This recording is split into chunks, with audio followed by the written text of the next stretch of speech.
Anatole du 49 encore.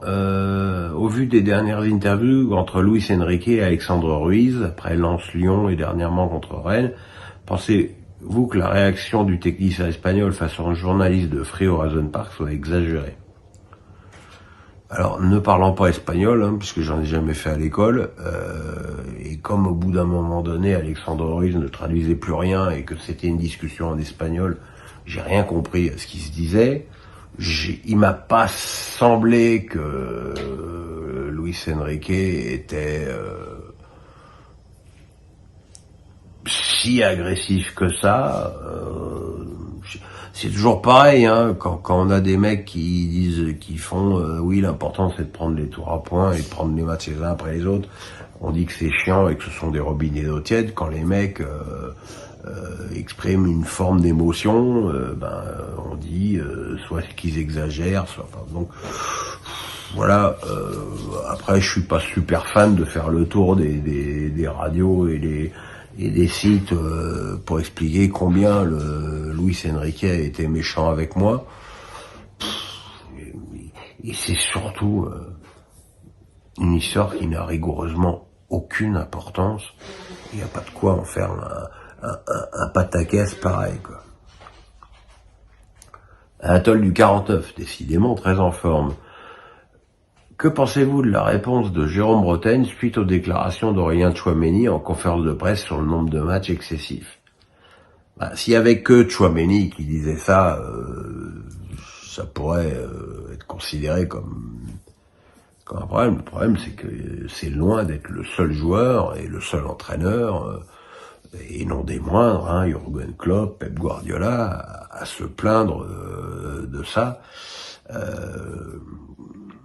Qu'il y ait trop de matchs, c'est une évidence. Maintenant, le dire, c'est une chose. Lutter contre ça en est une autre.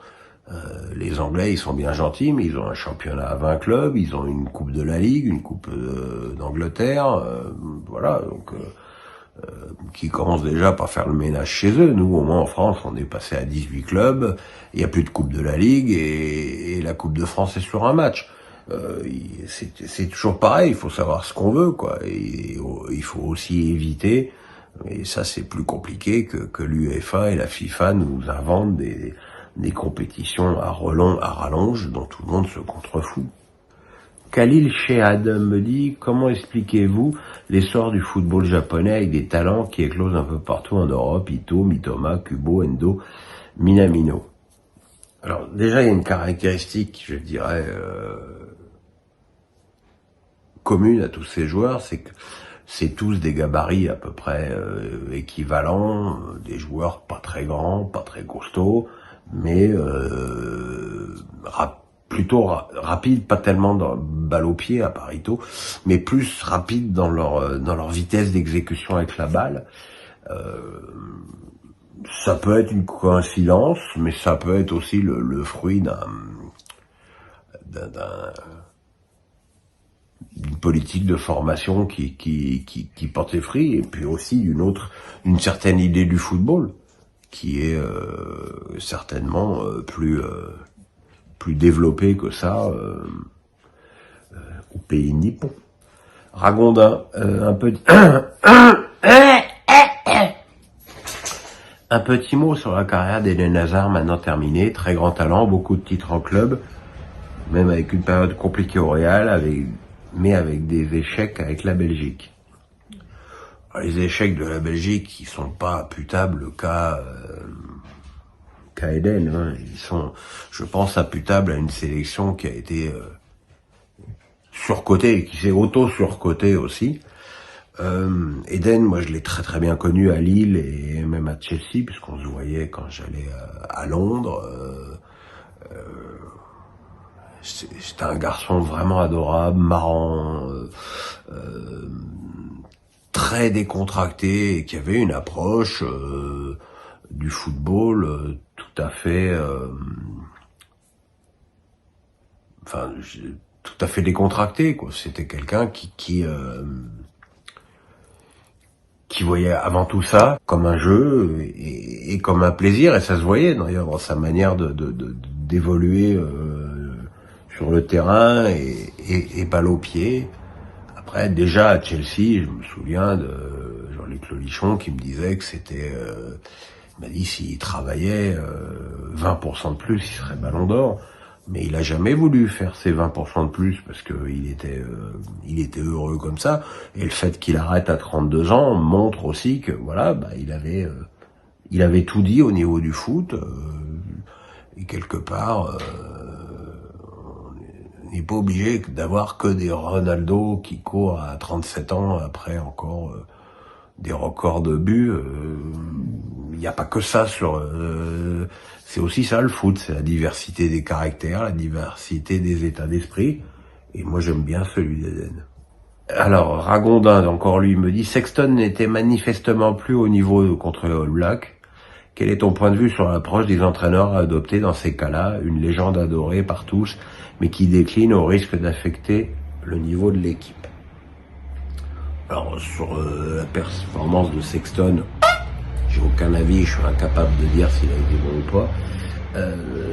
Sur le fait de garder les anciens, c'est un problème que toutes les nations qui gagnent ont connu. La Nationalmannschaft avec ce qu'on appelait les Fußballgott l'a connu et il a eu jusqu'à l'absurde. L'équipe de France, peut-être aussi en Corée en 2002, où il y avait peut-être des joueurs plus jeunes qui avaient plus leur place que ceux qui venaient de faire en plus récemment, à la Coupe du Monde, plus l'Euro. C'est difficile de dire à des gens qui t'ont tout donné, qui ont tout gagné, de dire bah écoute merci, tu vas laisser la place à un plus jeune. Psychologiquement c'est difficile à